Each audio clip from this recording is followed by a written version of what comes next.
Thanks for choosing this talk as the only thing that separates you from your lunch. And welcome to the hybrid apocalypse. My name is Dominik, and I'm a developer evangelist for a company called Twilio. How many people know what Twilio is? Hands up. That's actually a pretty good amount. For the people who don't know what Twilio is a cloud communications platform that allows you to easily add different means of communication such as SMS, voice, video, or others to applications using simple REST APIs and client SDKs. But today I'm not going to talk about that. Instead I'm going to talk about two words that when combined still cause minor panic attacks for some people, and those are hybrid apps. And before we actually start going through why this is the case, let's first talk about what hybrid apps actually are. I think it can be drilled down to one thing, and it's a fusion of two different technologies, specifically web technologies and native technologies for the respective platforms. So that means that typically you have a user interface that is written using web technologies such as HTML, JavaScript, or CSS, and then it's loaded inside a native web view on the respective platform and then bundled up as an app that the user can download, for example, from an app store. And in some cases, these hybrid apps actually also provide you with a way to access native functionality such as Bluetooth or push notifications, Touch ID, etc. through JavaScript by using projects such as Cordova by Apache that then kind of goes with a plugin system to expose these native functionalities on a cross-platform basis.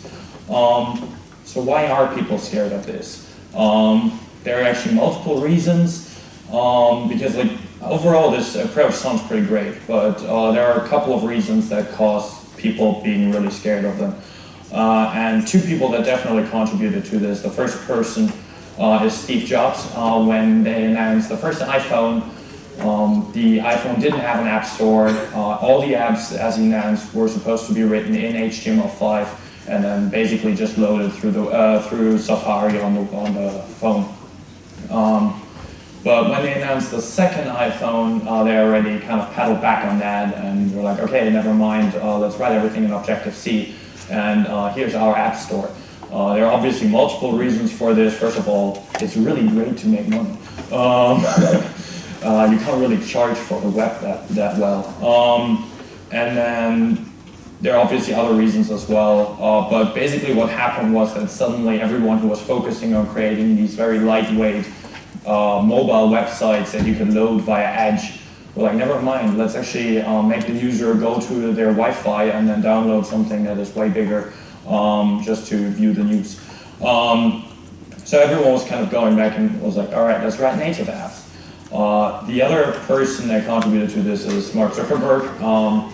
Facebook initially actually decided to go this way and write hybrid apps using HTML5 because this way they could write a mobile Facebook page as well as deploying it on iOS and Android through the respective stores. However, in 2012, he was sitting on the stage of TechCrunch Disrupt and pretty much announced that the worst mistake in their mobile strategy was betting on HTML5, claiming that HTML5 just wasn't there yet. The reason why they initially chose to go with it was because this allowed them to use the same kind of infrastructure that they already built, the same deployment mechanisms that they had for their website, to then also deploy to their mobile clients, because else they would have to rely on the Play Store or the App Store to actually have their proper review process, and that just didn't allow them to move that quickly. Nowadays, Facebook actually came up with their own solution to write kind of cross-platform apps. It's called React Native. I'm not going to talk about that today, but if you want to have a chat with me afterwards, feel free to. So what's the bottom line of this? Essentially, both these stories start with them thinking that HTML5 is a great way and it's the future. Both of them admitting, though, that it's just not there yet. However, Mark Zuckerberg's statement was 2012, so 4 years ago, and Steve Jobs even earlier. And the web kind of moves at such a rapid speed that by now we definitely had enough advancements that it is possible to write really great hybrid apps.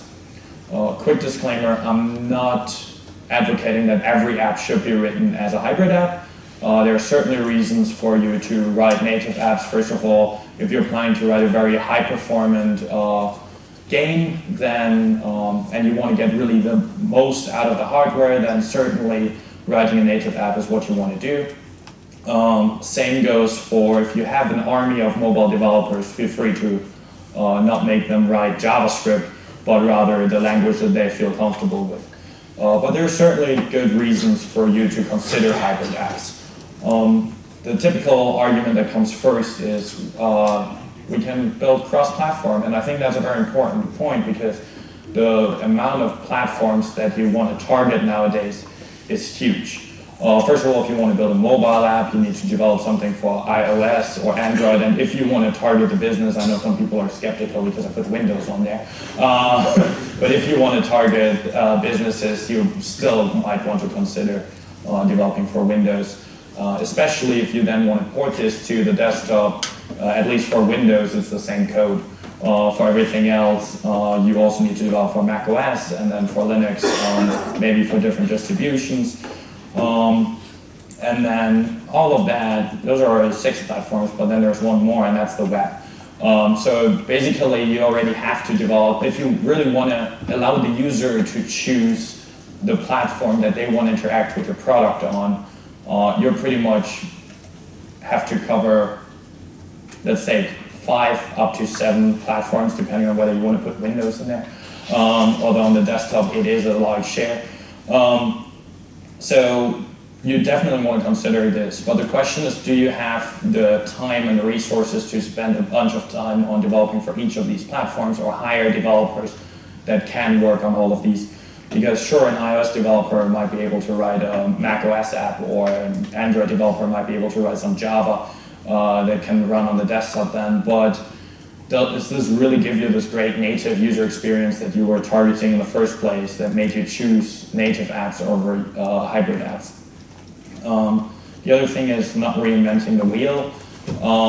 I think everyone kind of starts betting more and more on open source technology, even companies that were typically not really keen of open source, such as Microsoft, are heavily invested now in open source technology to kind of not reinvent the wheel constantly. However, why don't we apply the same thing on our internal code base? So Dropbox or Spotify, they actually write their core business logic in C++ so that they can then distribute it on all the different platforms. But nowadays, I think it's easier to find a proficient JavaScript developer than finding a C++ expert that wants to work for your company. So I think it's at least a viable option. The other thing is consistency.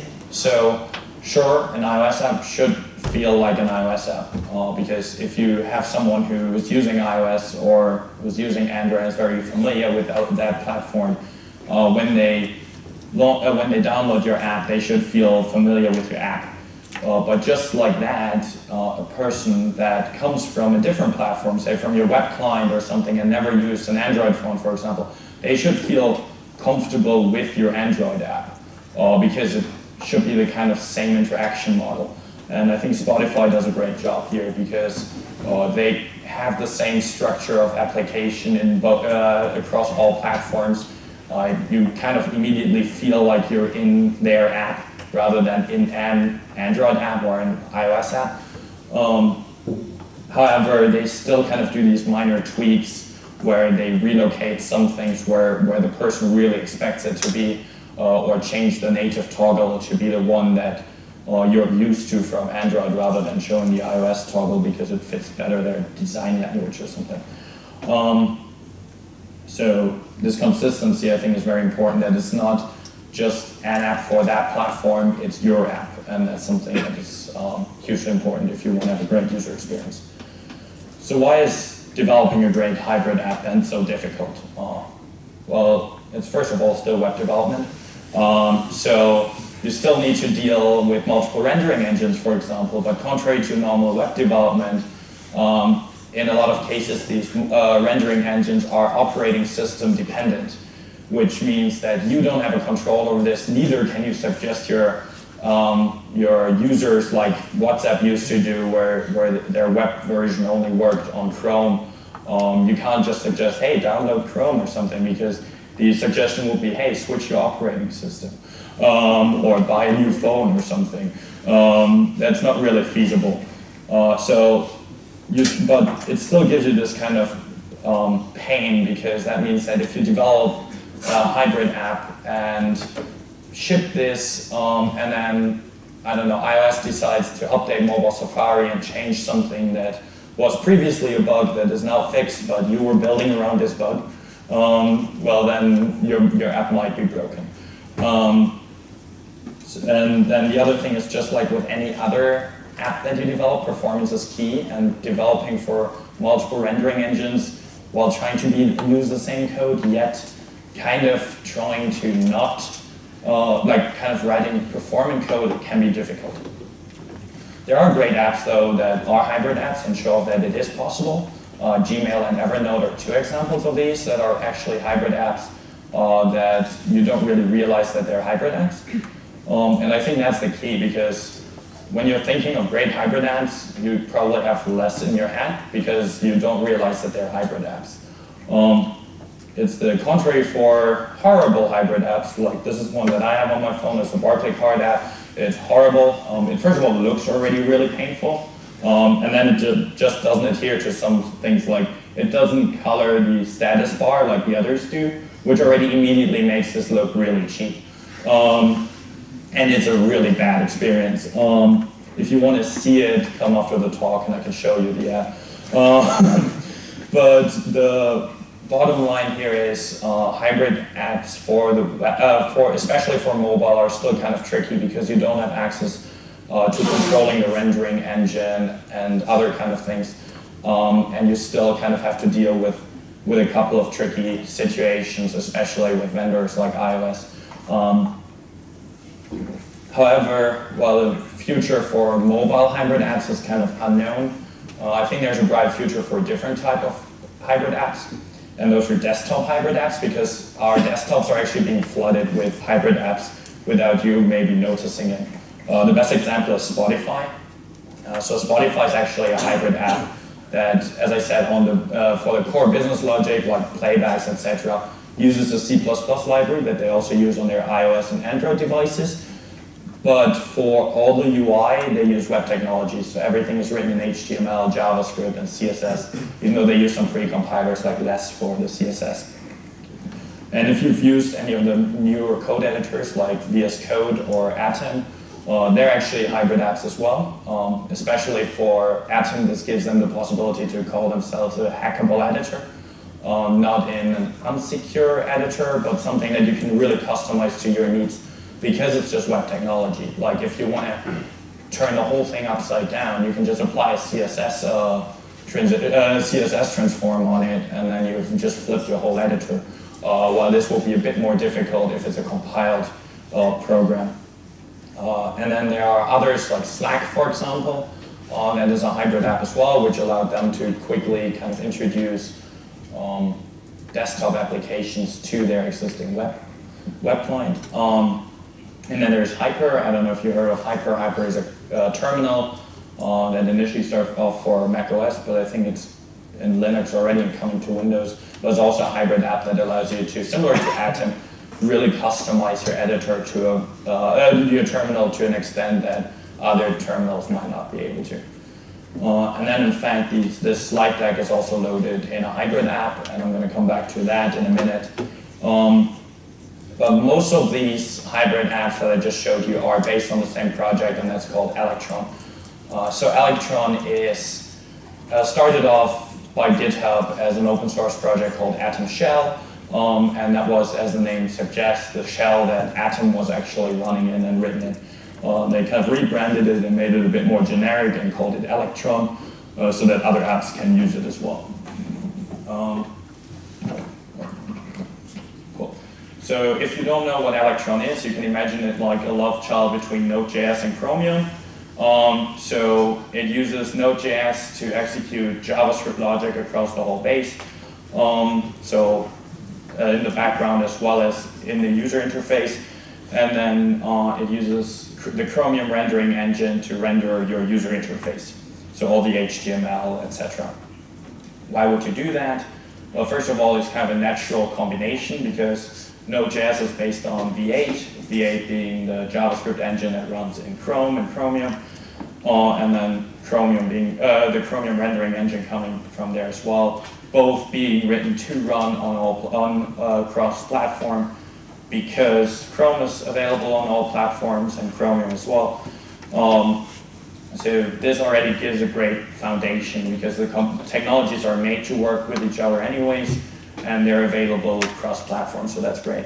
But it also gives you the benefit of you shipping the rendering engine. So while previously you would, one of the remarks that I made was that you're not in control of the rendering system, here you are.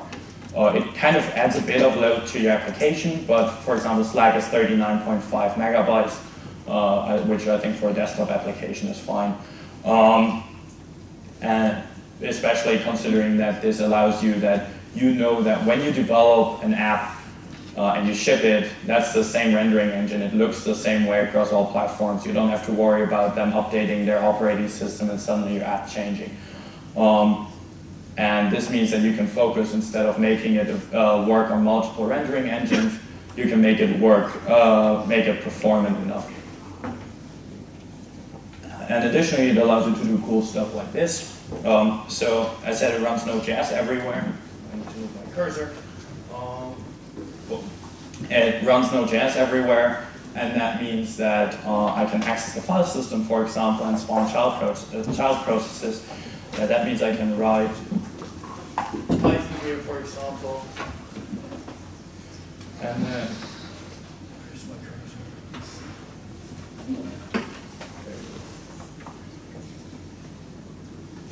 And then basically use the native, or not the native, but like the local Python engine that I have on my box to actually execute this, and then pipe the output back. Before we look into how you can actually develop something with Electron, one horribly confusing diagram that I just stole from the Electron documentation.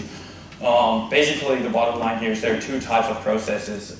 There's the main process, which is essentially the entry point of your application. So it has it's a JavaScript file that is under control of spawning all the browser windows that run then as rendering processes.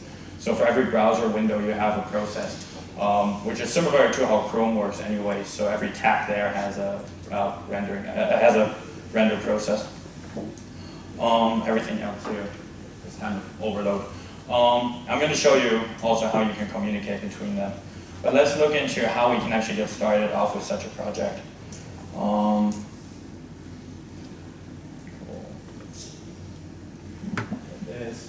Cool. Can you all read this? I'm going to need you in your position. All right, let's leave this. All right, so this is actually Hyper. So this is a hybrid app. That's my terminal. So I have a sort of empty project here. I have a node modules folder because I didn't want to rely on the internet here to download Electron. So I already installed it. But all you do is either npm install Electron, or I use Yarn, which is the new package manager, so Yarn add Electron. Both of these work. And yeah, beside of that, I don't really have anything in here, so I can open this in Visual Studio Code, which again is a hybrid app. Can you read this code? If you can't read it, scream. So this is a package JSON. For the people who never wrote Node, that's basically the main metadata file for your Node project. And since Electron is kind of a Node project, we do a lot of stuff in the package JSON as well. Essentially, we specify a name for this project. I'm just going to call it DevFest. We give it a version. And then we specify a main file. So in our case, it's going to be main.js, and that's going to be the entry point of our application. And then to have it easier to start off the whole application, I'm going to create a start script here that is just going to execute electron dot. The reason why I do that is that the executable for this is actually under node modules.bin/electron. Since I don't want to type that every time, I basically alias it to npm start. So now that we have that, let's create a new file called main.js. And the first thing that we're going to do is we're going to grab a couple of dependencies from the Electron module. The first one being the app itself, and then the browser window class. Let's save a window instance. The reason why we need to do that is because I'm going to create a function now that is called create window. And if I wouldn't have the window variable outside, that would mean that the moment the garbage collector gets busy, our application quits. So in order to avoid that, I'm just going to maintain a global variable here. And then basically what we're going to do is we're going to create a new browser window instance with a width of 800 and a height of 600. Let's go old school. And then I'm going to listen on the close event just to basically recycle this and say, hey, just set window to null. This means that also the application is just going to close when I close that window. And then I'm going to say app on ready, create the window. Now obviously we're spawning an empty browser window. It would be nice if we immediately load something. So we can add here window load URL and specify a URL. In our case, we're just going to grab straight from the file system in the same directory that we're already in an index.html file. You could spin up an Express server or something in Node as well and then load that. That's actually how I do the slice. But you can also immediately load it from the file system. And then I'm going to create this HTML. You could put a full-blown HTML file in here, but I'm too lazy to write all that bootstrap, so I'm just going to put hello DevFest in the headline here. And now we can go to our terminal and write npm start. This will spin up Electron, and now the app is open. So we wrote our first Electron app. Very exciting. We have a headline in an app. All right, but we can do more stuff here. So let's create a paragraph. And I said this thing runs Node. So let's check which Node version. So we can just access inside here the normal things that you can access inside Node, which means process, for example. And this has a versions property, which has a Node property. So we can do document.write, write this thing, and then add a line break, because what we're going to do is we're going to also check which Chrome version this runs to prove that this runs Chrome. And then let's check which Electron version I actually have installed. And since we didn't change anything in the main process, we don't need to restart that one. We can just refresh this. And there are all the different versions that we have.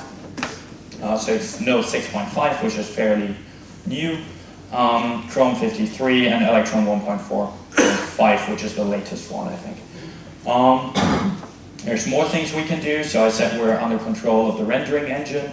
So one great thing that makes that is way more fun when you are in control of the rendering engine is writing CSS, because you don't need to worry about vendor prefixes and all the other beautiful things that people came up with to make your living hell. So let's create an H3 powered by Electron. So we have three different divs here. Let's write some styles. Again, I could load this into a different file, but this is a demo, so let's keep it all in one file. Just going to reset some things here, like margin 0, padding 0, width 100, height 100, and then we're going to use this beautiful thing called Flexbox. So we don't, as you can see here, while I'm typing, my editor is super keen and wants to suggest that I also put -webkit flags, but we don't need to do that anymore because this totally works. And then we're just going to give everything the same height. Let's actually stack them underneath each other. So it's flex direction column. And then let's do one neat thing. First of type. No, I don't want to. And if last of type, background red. So I thought we're in Austria, let's put an Austrian flag on. All right, cool. So you've seen this was actually really easy because we don't need to worry about running this afterwards through a CSS prefixer and all these kind of tools because we know what's available and that's the only thing. Another great thing is, I said this is Chromium. So what do you do in Chromium when you want to try something new? Press Command-Alt-I, on the Mac at least, and you open the DevTools. So those are the normal DevTools here, so we can just inspect anything here, or we can use the console to do more stuff. So to give you an idea how I earlier did the Python interpreter, we can grab the file system here, and we can, for example, read something from there. So let's take the paragraph that I put in there and then replace the HTML with a pre-tag and put in there the FS read file sync, and we can, for example, put the main.js in there that we wrote and just see how this looks like. Enter. So now we actually just read something from the file system. This gets me to the first thing. If you wrote a web app and you want to be really lazy and you just want to load that in an Electron, you can do that, but don't. They came up with a thing with a special HTML tag called WebView. It's like iframe, just with it's a bit more like how Chrome puts Flash into your browser.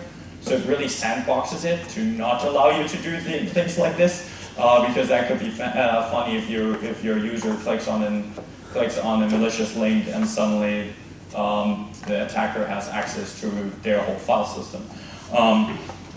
But basically, you can access the file system straight from the rendering process. Similarly, you can, for example, grab the child process exec function and do things like ls.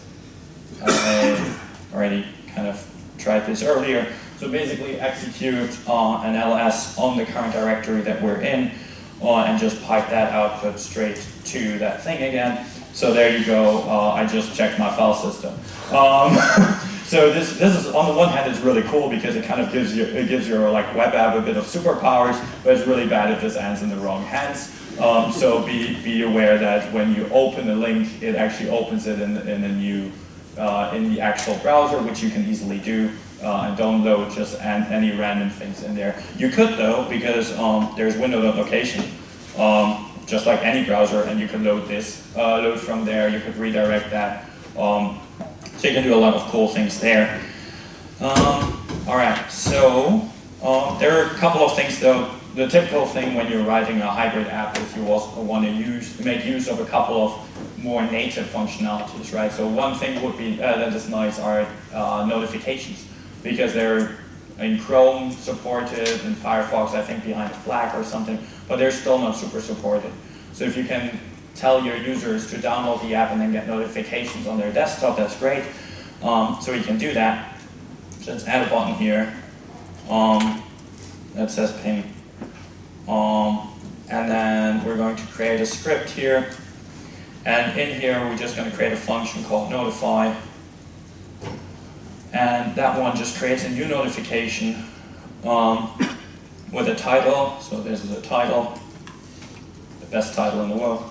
And then this is a body, tribute. And then what we can do is we can just say on click, notify. And if we reload this, we have a button here now, and if I click it, yeah. This is a typical example. New notification, that works. Yeah, I want to turn off do not disturb. And then reload. But it adheres to the permission, so that's great.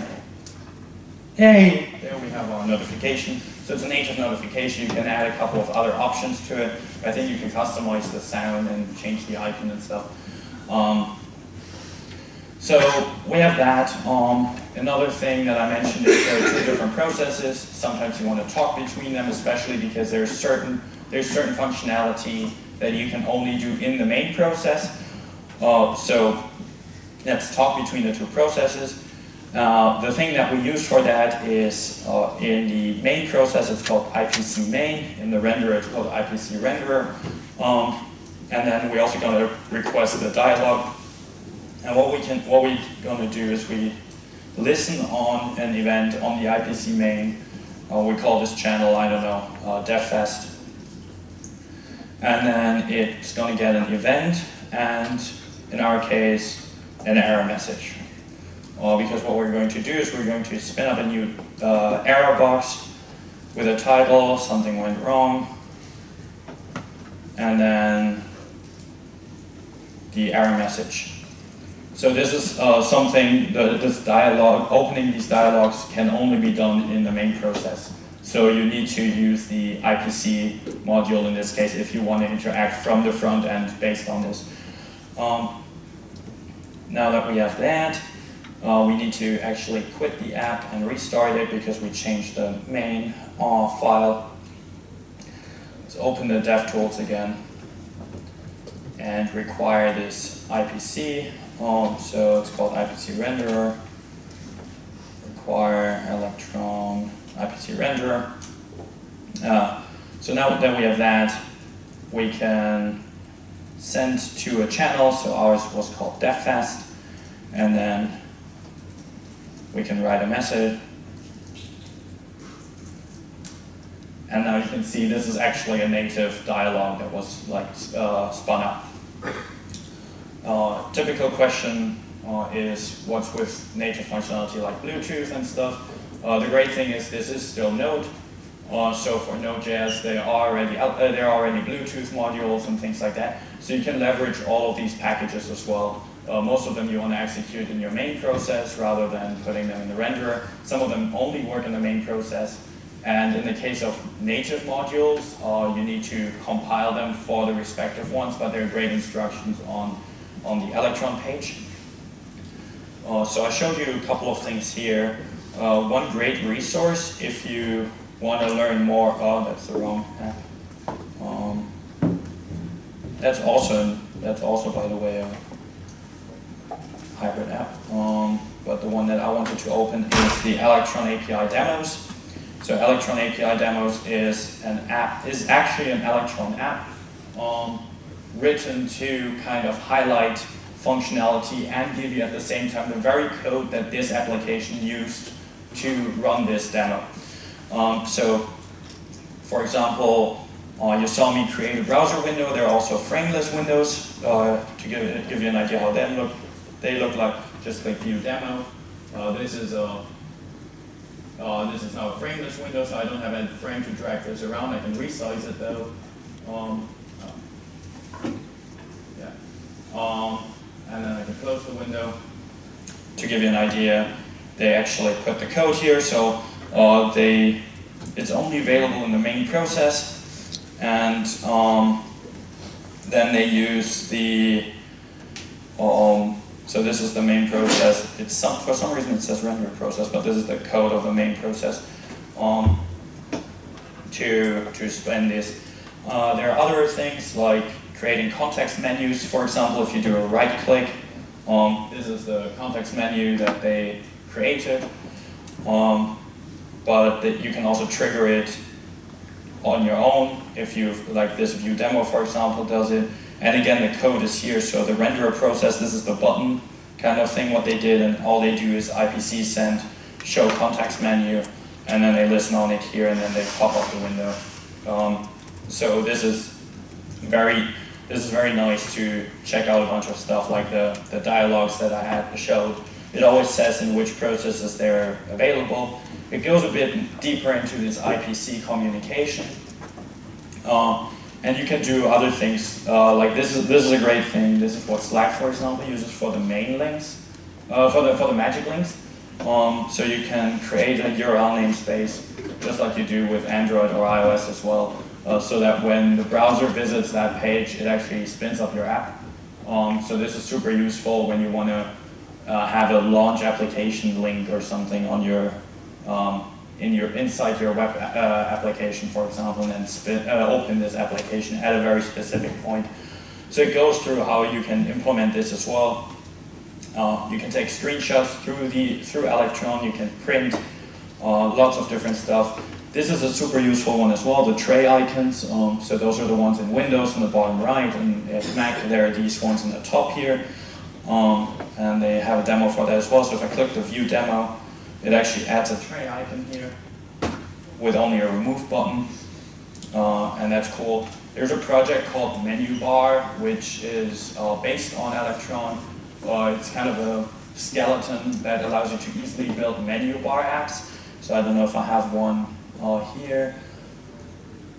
No.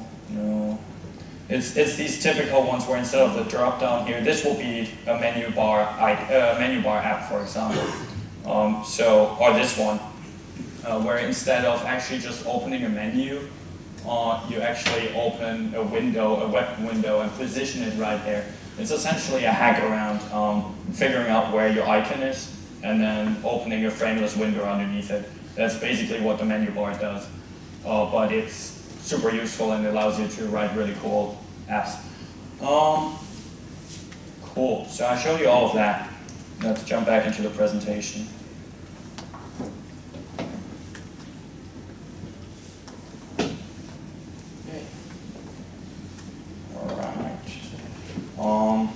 So all of the things that I showed you, including these slides and soon the demo code that I just wrote, I'm going to push that into the GitHub as well. It's all on that GitHub URL, or on the, if you go to the bit.ly link here, that one actually points you straight to a resources markdown file inside that GitHub that has a collection of things like the link to the Electron API, API demo app, as well as different other websites and documentation pages that are useful to build either desktop hybrid apps as well as some links to mobile hybrid apps as well. To wrap this up, a bit ahead of time so you can get your lunch quicker. So in summary, there are a few pros and cons for this whole approach of building hybrid apps. As for pros, the best thing here is that you can reuse a bunch of existing code if you already have a web application, for example. And it's really easy to go across multiple platforms. So I mentioned, I didn't show the packaging aspect here because it takes a while and this would just be a waste of time where you'll stare at a console output. But you can package these up into, for example, for Mac OS, into a .app file, into an exe file for Windows, and package this up for all the different platforms. There are a couple of tools for this called Electron Packager, or I think one is Electron Builder. Both of these kind of package them up for you, add your own icon rather than the Electron icon. Like right now, if I go, basically it uses by default an Electron icon for your application. But all of this can be done through these packagers. There are also in the resources file, there is a link to all of these kind of tools, but also to the documentation how you can push this into the Windows Store or into the Mac Store. So you can do that as well. You lose a couple of things that are disabled by default in order to get through the vetting process on the Mac Store, for example, such as auto-update. So by default, you could tell your Electron to actually auto-update itself. That doesn't work when you ship it through the App Store. And then the other thing is you're in control of the rendering engine, which means you don't have to spend time writing cross-platform CSS anymore. You can spend time on writing performant applications. As for cons, you still have to write performant web applications, which, depending on how much you know about web development, is easier or less easy for you. There are, however, more and more projects popping up that focus very much on a great user interface bundled up into different components while still focusing on performance. So the best example is actually a mobile hybrid app example, and it's called Ionic. It's based on Angular 1 or 2, depending on which version you use. But that one is really great because it was started by a team of designers that really focus on that. The animations run at 60 frames per second, that everything feels like you're on the different platforms. And there are more and more projects like them also popping up for the desktop. One last thing before we wrap it up. This is the first time I'm giving this talk, so I would highly value if I could get some feedback. You can just do that by answering the question on a scale from 0 to 10, how likely is it that you would recommend this talk to a friend or a colleague. Do this beautiful phone number. It's actually a Twilio number. In case you're wondering if you're going to spam my phone now, no, you won't. The phone number is also on the next slide. With that, thank you everyone. My name is Dominik. I'm a developer evangelist for a company called Twilio, and I'll be around until tomorrow afternoon. So I'll be at the hackathon if you want to ask me any questions there as well. Thanks.